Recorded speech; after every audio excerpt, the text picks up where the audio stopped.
memerangi kemiskinan dan kelaparan.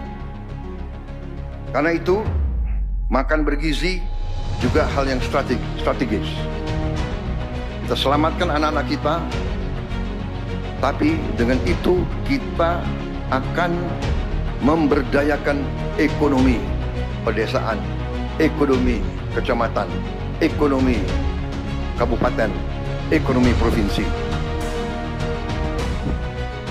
Puluhan triliun akan beredar di daerah-daerah.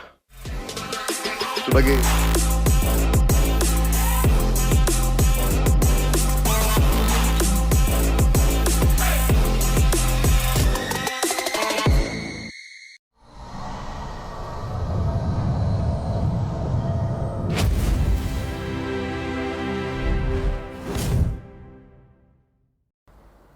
Assalamualaikum warahmatullahi wabarakatuh. Kembali lagi dengan Adi Sudali di Ngoko Podcast bersama Muhammad Kang Sirot. Makasih ya Kang, udah Siap. mampir ke studio kita, podcast kita nih. Belum meluangkan waktu. Habis makan bubur anget. Sarapan. Iya. Gimana? Makasih Kang. Iya sebetulnya gini, kemarin saya sempat ada ngelitik pertanyaan gitu sama dari pembicara dulu kan, pernah ngomong-ngomong soal ketahanan pangan, swasembada pangan yang dilulukan lah bahasanya loh dari Prabowo gitu kan. Selama ini apa sih Kang yang sudah dilakukan dari kabinet pemerintahan Prabowo ini? Udah sejauh mana? Soalnya saya terus terang aja dari masyarakat pun, dari pihak konsumen ya, atau dari masyarakat kayaknya belum ada gudar gitu loh. Jadi belum ada garis Big Bang-nya lah, gitu seperti itu loh Kang. Gimana? Udah, kayaknya udah kelihatan. Kelihatan ya? Udah kelihatan. Oh gitu.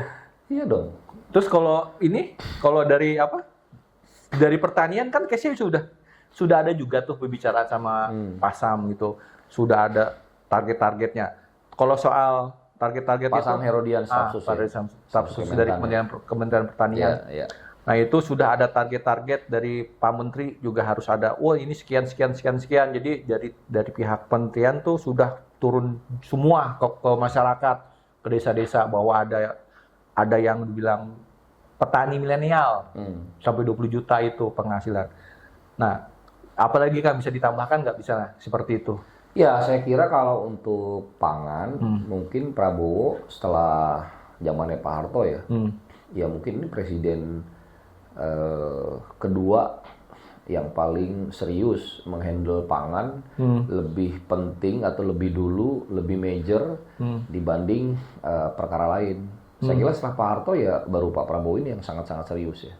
Jadi bisa kita klaim ya, bahkan baru 100 hari kepemimpinan beliau, karena pertama di saat orang menghajar isu food estate, di saat beliau berkali-kali dengan timnya yang nggak pakai APBN sebagian besar ya, jadi pakai dana pihak ketiga untuk melakukan food estate, dan memang ada yang beberapa kali gagal, mungkin karena lahan, mungkin karena nggak cocok ya agroklimat ya segala macam lah, tapi beliau terus mencoba sampai beliau sukses ya, terbilang sukses lah di Merauke ya, dibantu oleh pengusaha nasional, terus Pak Amran ya, sudah terlihat dan ingin dikopi kan kesuksesan tersebut di daerah-daerah lain. Terus beliau juga menyiapkan program makan bergizi gratis, itu juga soal pangan. Ya kan, kalau di Bappenas itu ada namanya bahan pangan bergizi dan seimbang, apa tuh istilahnya saya lupa ya. Jadi kalau dulu tuh 4 sehat 5 sempurna. Nah sekarang tuh dengan istilah yang baru ya, itu kan sebagai off takernya. Jadi si MBG nanti akan 5.000 titik ya di akhir tahun 2025 ini, mereka kan pasti beli beras, beli lauk, ya kan, bahkan garam, telur. Nah dari mana mereka beli? Dari titik-titik lokal di sekitar titik tersebut, SPPG. Jadi dari di dapur-dapur umum itu mereka beli pangan lokal dari petani setempat atau dari koperasi atau dari BUMDes. Ini kan bagus kan? Jadi semua pangan ini dipikirkan supaya kita itu ekosistemnya jalan. Coba selama ini ya Mas Adi cek Kayak misalnya beras, telur. Itu kan kayak ada mafianya kan. Benar. Kayak ada orang-orang Tengkulaknya lah, ya, bahasanya lah. pihak ketiga yang memainkan terlalu harga. menguasain gitu. Bener. Jadi dalam keadaan normal, biasa-biasa, Tiba-tiba ya kan, tiba-tiba kita kesulitan. Gitu. Terus kadang-kadang kita tahu pemainnya juga itu-itu aja. bener. Itu kenapa? Karena kalau menurut saya satu kalah modal ya. Masyarakat kita nggak bisa membuat pakan sendiri. Kedua karena regulasi misalnya. Yang ketiga karena apa? Karena misalnya teknokratisnya nggak ngerti. Nah dengan 5.000 titik ini orang concern dengan pangan, pasti informasi itu saling berbagi. Jadi orang sambil akhirnya ngerti, kok di titik gua nih, misalnya beras sekilo 10.000 Di sana? misalnya, di sana kok 12.000. Kok bedanya misalnya sampai Selisih 2.000 ya harga 2.000. misalnya. Nah itu kan orang akan berbicara, itu setiap hari tuh, setiap ngasih makan bergizi gratis. Jadi semua orang secara serempak karena punya intervensi dari pemerintah, pangan itu menjadi sesuatu yang penting gitu. Dan memang penting karena apa? Karena hampir semua negara maju, ada 70 negara ya, itu melakukan makan bergizi gratis. Semuanya puluhan tahun lalu. Cuman kita aja yang belum. Kita tuh baru, ya dulu ada programnya UNICEF atau saya lupa ya, atau UNESCO. Ya, kalau itu kan gitu ya. lembaga kan. Itu ada bantuan, itu pun tidak maksimal ya, cuman seminggu itu cuma 2 hari atau apa. Lebih ke intervensi gizi dan lebih ke edukasi. Kalau ini kan luar biasa, Pak Prabowo dia setiap hari ya melakukannya ya. Jadi selama dia sekolah gitu. Jadi kalau Pak Prabowo dibilang soal pangan apa, ya hampir semuanya. Mungkin Mas Adi aja agak kelewat nih. Justru itu. Gitu. Saya kan ngundang Kak Siro ke sini nih. Kamu jadi pengen tahu itu loh Kang. Jadi terus terang aja saya juga baru baca hanya baca sekilas gitu kan, informasi yang benar-benar yang tertuju sekarang makanan bergizi bergratis itu berarti dampaknya tuh sangat melebar banget ya. Untuk besar. Yang besar ketahanan pangan itu kan. Jadi petani-petani lokal itu diperdayakan sebetulnya ya. Iya, makanya serius sekali. Sampai kan anggaran aja kan hampir berapa 300 triliun kan dipangkas ya untuk semua kementerian dia. Padahal Pak Prabowo kan menterinya banyak. Kan ada orang teriak-teriak, nggak efisien. Tapi lihat dong hasilnya. Duitnya diambilin untuk yang nggak penting-penting itu kan. ATK aja sampai 90%. ATK? Iya. Kan kita sering ya ngelihat kalau kita ke kementerian ya, ruangannya gede-gede gitu kan. Bener. Terus kalau sholat juga enak, masjidnya, musolanya tebel-tebel sama kapet. Coba kalau kita ke kantor-kantor kita kayak gini di swasta, jauh kan. Sangat efisien kita itu. Karena kalau kita nggak efisien, gaji kita kena potong kan begitu. Tapi kalau di luar negeri, kalau di kantor-kantor BUMN, ke ASN begitu, ya karena ngerasa budgetnya ada, ya kan? Habis udah mereka sekalian. Ya belum kalau nakal-nakal ya. Artinya apa? Artinya Pak Prabowo yang sudah pengalaman 5 tahun di birokrasi, ya kan? Terus mengelola bangsa ini udah lama gitu ya. Jadi dia udah ngerti lah ya. Di pengelolaan pemerintahan. Dari keluarga birokrat ya. Dia juga berkarir cukup lama sebelum di politik kan, di militer. Jadi beliau sudah ngerti lah watak bangsa ini. Mau dibawa baju kemana dan hambatan dia di mana gitu. Jadi kalau saya sih melihat ini fokus ya, sangat jelas targetnya. Kita benahin ini dulu gitu. Yang lain secondary gitu, tertiary, primary-nya ini, fokus ini. Kita fokus ke sana, strategi dorongan besarnya ke sini gitu. Jadi kalau saya lihat, ya pasti banyak orang yang nggak seneng. Karena kan udah biasa nyaman misalnya. Di sisi-sisi ini sudah biasa nyaman, terus tiba-tiba fokus. Dan ini kan membentuk ekosistem baru nih. Gitu loh. Rel baru ya. Rel baru. Yang tadinya seberabutan. Ya. Gampang gitu kan. Banyak kan akhirnya didisiplinkan. Oh banyak ya Kak? Iya dong. Karena setiap uang yang diterima dari pajak rakyat itu kan kalau Pak Prabowo bilang ini kan hasil jerih payah rakyat gitu. Jadi nggak bisa main-main dari uang ini. Dan itu dijadikan teladan oleh dirinya sendiri. Kalau Mas Adi lihat mobilnya Pak Prabowo itu orang kaya ya. Mobilnya dia tuh yang misalnya putih-putih itu kan. Saya melihat nggak ganti-ganti kan. Dari dulu itu terus sampai kusem gitu warnanya. Sampai kayak kuning ya? Iya, sampai kuning kan warnanya kan. Jadi function baru fashion, nggak kebanyakan gaya gitu loh. Bahkan beliau juga mencontohkan baju. Gitu. Sederhanaan. ya sederhananya dalam tingkat elit ya berbeda ya. Beda, benar. Dengan sederhana kita. Tapi itu kalau kita mau lihat dia mau gaya-gaya Bisa. kayak anak-anak ya kan pengusaha dadakan gitu kan, yang diinstruksikan gimana kan, luar biasa kan. Belum apa-apa udah McLaren terus merasa hebat banget ya, lu beli mobil 3 miliar terus lu ngomongin kebijakan negara. Ini tai kucing gitu.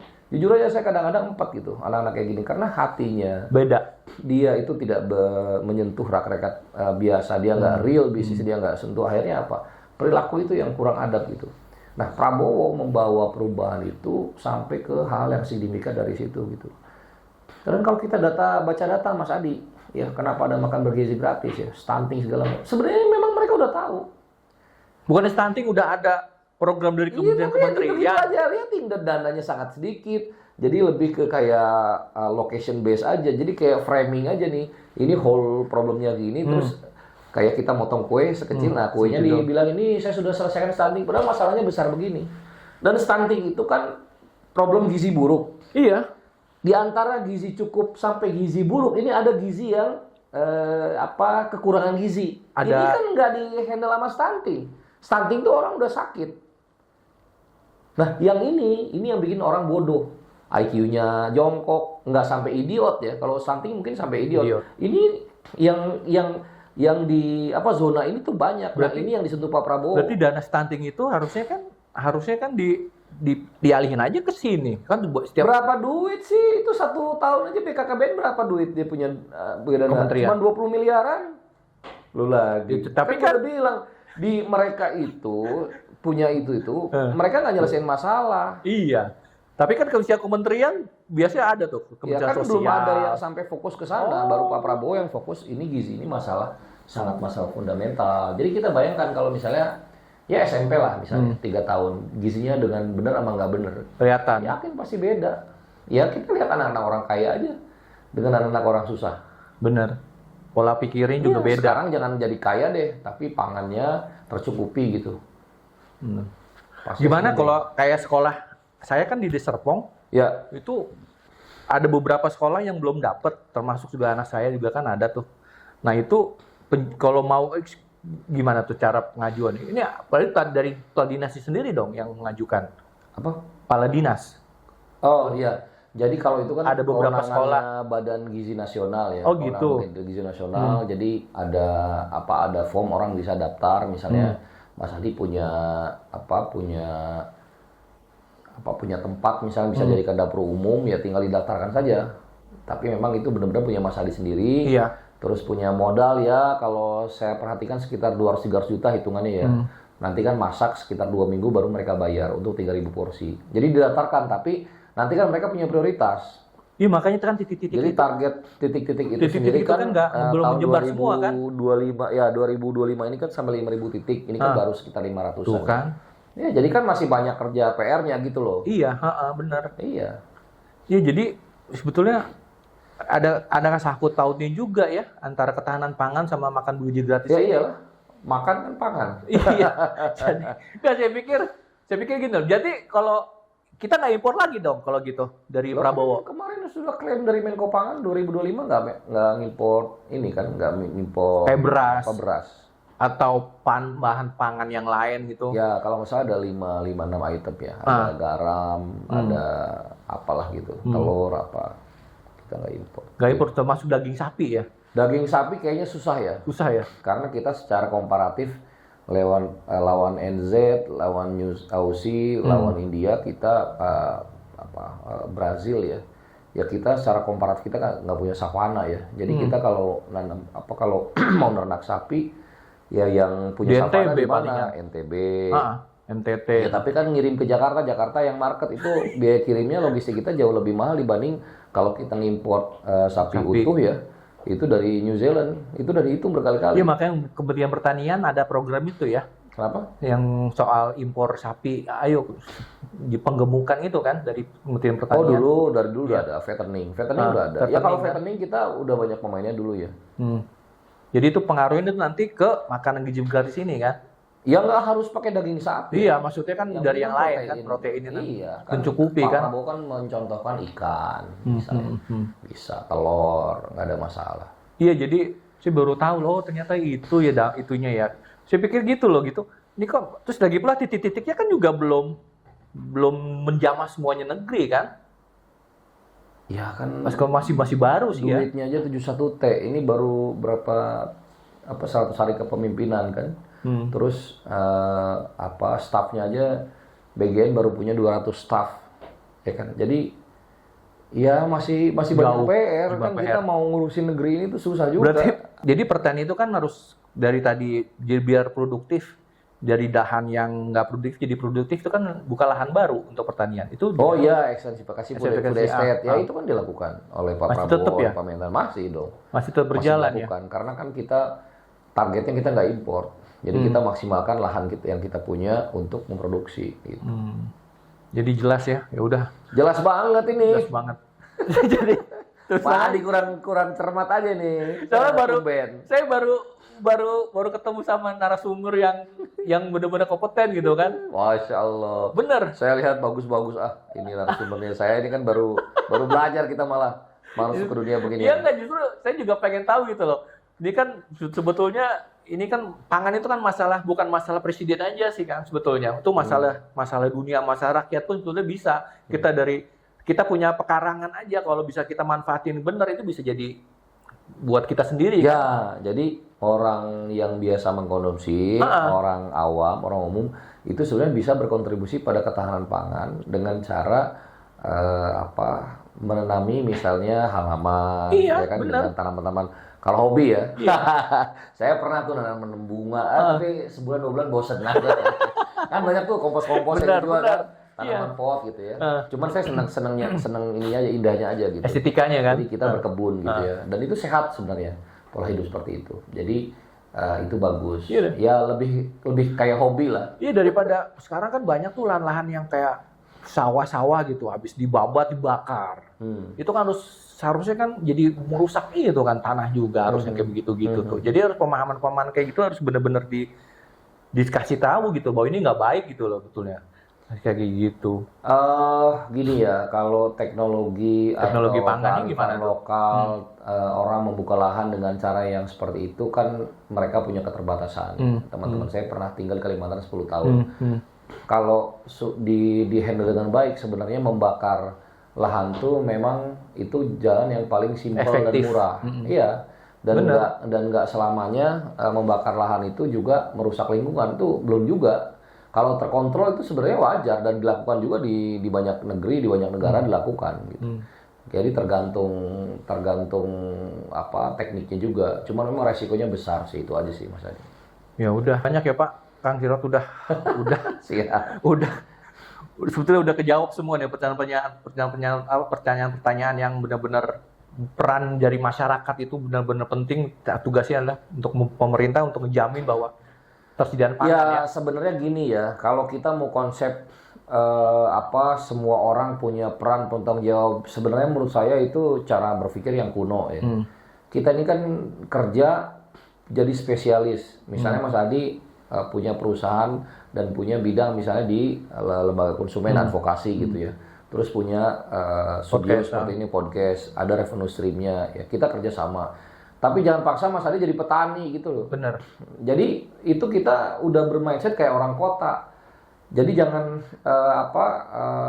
kalau di desa itu kan semuanya dia jadi buruh, dia nernak karena apa? Karena memang lingkungan pada saat itu nggak ada orang dan sistemnya belum kebentuk. Negara itu nggak bisa juga diatur seperti itu gitu. Jadi kan kita sudah bayar pajak, sudah apa? Ya sudah, yang penting pangan murah. Saya punya penghasilan yang cukup, saya bisa beli pangan. Terus petani kalau dia dari padi dia jadiin beras, dia jual.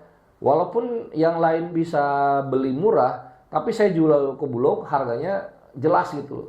Nah ini yang dibentuk oleh Pak Prabowo dengan Bulog kan. Bulog kan selama ini kan bisnis. Benar. Jadi sekarang nggak lagi sekarang udah nggak dia wajib nyerap. Jadi Bulog itu menjadi dia harus nyerap pangan, jadi kewajiban petani itu punya jaminan. Berarti yang bandel-bandel dibabat habis tuh untuk kayak gitu. Ya prosesnya nggak sesederhana itu kan? Saya kira ya. Dan kita juga nggak bisa menyalahkan industri ya yang sudah terkait puluhan tahun ini terus dianggap kayak ada orang jahat dengan orang baik semua, belum tentu. Ya, kita nggak kayak dunia sinetron ini kan, nggak ada kayak gitu-gitu. Bener. Jadi mungkin ada yang memang kebiasaan enak tapi nggak sadar. Contoh misalnya kayak gas LPG nih, Hilang. yang lagi rame 3 kilogram ya kan. Sebenarnya kan Menteri SDM menyadari bahwa sebenarnya ini rakyatnya nggak sadar. Dia ini beli 1 kilogramnya subsidi 12.000. Jadi kalau dia 3 kilo, dia tuh makan duit rakyat tuh, duit negara tuh 36.000. Dia beli cuma segitu, mungkin setengahnya atau sepertiganya gitu. Dia harus sadar bahwa itu tuh nggak bisa negara terus-terusan mensubsidi kayak begitu. Nah kalau memang untuk orang yang miskin, oke dibeli. Tapi kan beberapa mungkin kita lihat tetangga-tetangga kita yang mampu, dia belinya yang itu aja banyak. Dia punya 5, gas 10. ya kan, investasi. Saya kan belinya yang 12 aja satu, itu pun jarang. Paling kebanyakan masak Indomie, orang sering makan di luar gitu. Kadang-kadang istri masak juga, kadang-kadang suka bolak-balik ke rumah mertua gitu ya. Jadi Stay suka di masak situ. di sana juga gitu. Terus sorenya baru pulang atau kalau weekend kadang-kadang kita di sana gitu. Jadi untuk mindset orang seperti saya misalnya, enggak, kita mampu, kita beli 12 yang kilo aja yang gede ya, 12 kilo. Kan enggak semuanya. Ada orang yang ngakalin kan. Berarti Kayak gitu. image ini loh, pikiran masyarakat itu memang Oh masih- iya, kan kalau saya ya giving. Saya jangankan untuk kayak gitu. Saya di kuliah aja saya nggak pernah mau dikasih beasiswa. Saya mendingan dagang. Ada risikonya buat saya. Kenapa? Resikonya adalah ya memang hidup lebih susah. Jadi maksain ini, maksain itu. Saya tapi pernah lebih tough Iya lebih tough, tapi ada sisi yang kurang buruk. Ada orang yang sangat memanfaatkan banget beasiswa. fasilitas. Bohong-bohong gitu sampai 2-3 beasiswa itu ada juga. Tapi sampai sekarang saya melihat orang itu nggak jadi apa-apa juga. Ya kan, nggak keren-keren amat. Ya masih mendingan gua lah, walaupun bisnis masih struggle gitu ya. Ada terkenalnya dikit lah gitu. Ya nggak Mas Adi?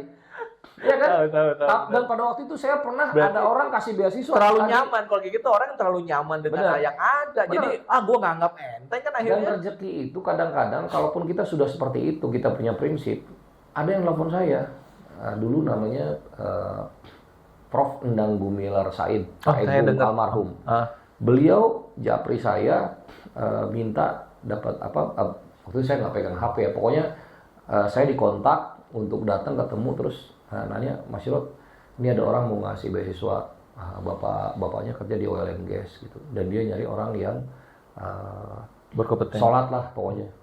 Nah Mas Sirot, kenapa saya pilih? Karena Mas Sirot ngekosnya di pesantren katanya kan. Jadi saya pesantren mahasiswa 2 tahun kan. Jadi kaget, jadi kita cuma dapat gara-gara muslim dan gua pesantren atau beasiswa. Aneh. Jadi saya nggak daftar, nggak apa. Ada aja. Rezekinya. Ya nilainya nggak gede-gede banget kayak beasiswa super semar ya. Iyalah. Tapi pada waktu itu ya sekitar 2/3-nya adalah besar. Dan buat saya udah lebih dari cukup. Jadi kadang-kadang hidup itu memang punya algoritma sendiri ya, punya rahasia sendiri. Bener. Itu mindset harus dijaga Mas Adi. Nah kalau itu. Jadi konsumen tuh betulnya banyak ya. Pangan itu banyak kontribusi terhadap konsumen. Iya dong. Jadi dari kita lahir, sebelum lahir pun kita sudah ada gitu. Mudah-mudahan aja dengan program makan bergizi gratis ini berjalan, insya Allah kedepannya dari ibu yang hamil sampai ibu yang stunting tadi, mencegah stunting sampai yang udah makan ini nih. Iya, Terus jadi ini berjalan, buat kan? anak-anak sekolah, SD, SMP, SMA, terus ibu menyusui dan ibu hamil, itu Iya. juga jadi tujuannya. Fokus ke situ, kan? Jadi Pak Prabowo itu bikin program dari orang belum jadi rakyat Indonesia. Masih benih. Iya kan? Masih Iya kan benih. dia sudah dapat manfaat kan? Iya bener. Ibu hamil yang dikasih, Nah, tapi sebenarnya 2 nyawa. Bisa 3 kalau kembar. Ya kan? Iya. Ya boleh. Udah gitu aja sobat. Iya. Ya boleh. Udah gitu aja sobat Koko ya. Mungkin Siap. Pak Kasilat ya ada ini nggak closing statement nggak untuk bahwa pesan-pesan nih bahwa ini bahwa Pak Prabowo nih sudah menjalankan program-program yang sudah sebetulnya tuh udah berjalan banget gitu. Ya, kalau saya mungkin pesan buat teman-teman semua, pemirsanya Ngoko podcast. Ngokok podcast ya. Kita itu dikasih Tuhan kan punya mata, punya indera ya, punya otak, punya tenaga untuk cari nafkah. Ya. Pemerintah itu nggak tergantung langsung berpengaruh ke kita. Yang pengaruh itu kita sendiri, kerja keras kita sendiri gitu. Nah, tetapi kalau kita melek terhadap isu-isu kayak yang diadvokasi oleh Mas Adi ini bagus banget. Jadi kita akan lebih aware. Jadi kalau ada kebijakan apa kita lebih siap. Nah, siapa yang siap itu yang biasanya yang sukses. Amin. Dan tetap stay aware, stay fokus dengan pekerjaan kita, tidak banyak menyalahkan orang lain, pihak lain, termasuk pemerintah, karena itu tidak bisa dihandle oleh kita. Yang menghandle sistem, ya kan? Jadi saya juga kalau misalnya pemerintahnya banyak salah-salah ya silakan aja kritik. Saya juga bukan pejabat. Bener. Saya cuman ngefans sama Pak Prabowo, itu pun beliau pun manusia biasa. Ya, kalau ada salah yang butuh kritik dan banyak salahnya juga, namanya juga manusia biasa, bukan dewa gitu loh. Jadi saya cuman pengagum, kebetulan diajak oleh senior masuk ke Dewan Pakar, saya nyari uang juga sendiri. Saya jadi pengusaha sendiri, ya kan, punya karyawan. Sekarang saya jadi ketum HIPI Jakarta Timur. Saya juga atas usaha dan bantuan teman-teman, bukan Pak Prabowo gitu. Jadi jangan kita terlalu menggantungkan pada orang-orang hebat di atas sana. Karena masih kita. Gantungkan pada Tuhan, tegak lurus pada Tuhan. Betul nggak Pak Adi? Saya kira itu fokus kita jadi pemimpin, kita bekerja dan dukung program-program pemerintah kalau itu positif. Kalau negatif, kalau misalnya dia kurang bagus, salurkan kritik ke hal yang tepat supaya berubah. Jangan cuma sekedar emosi. Berarti kayak melalui podcast ini bisa ya? Bisa. Jadi lebih elegan kan? Ya elegan, dan kita juga dapat membangun kesadaran gitu ya. Demo-demo dikit nggak apa-apa. Gue juga tukang demo dulu. Sama. Tapi kan kita harus tahu umur ya. Udah makin kesini harus semakin matang. Lebih elegan. Harus lebih improve, ya kan? Nah dengan kayak begini kan kita jadi punya cara berpikir atau cara melihat sesuatu. Cara pandang ya. Saya kira makin harus makin cerdas lah rakyat Indonesia. Saya kira itu Mas. Makasih ya. Siap. Aduh, terima kasih. Singkat ya, padat, tapi alhamdulillah nih. Jadi saya kebuka nih pikirannya. Apa itu ketahanan pangan, hubungannya sama makan gizi gratis. Siap. Jadi semoga-moga nih petani kita nih makin sukses aja deh. Harus, amin. Itu yang penting, Kang Sirot. Jadi petani kasihan dari dulu tuh jadi sapi perahan, orang tengkulak terutama. Betul. Belum apa-apa jadi udah dibeli aja tuh barangnya. Tapi biar udah beli jual mahal sama tengkulak. Saya kan gitu loh tengkulak tuh. Terima Kang Sirot ya. Siap. Dari teman-teman kita semua di sini mengucapkan selamat setelah datang di sini. Semoga kita bisa ketemu lagi Kang Sirot ya. Siap. Assalamualaikum warahmatullahi wabarakatuh dan semoga bermanfaat. Amin. Amin. Assalamualaikum warahmatullahi wabarakatuh. Waalaikumsalam.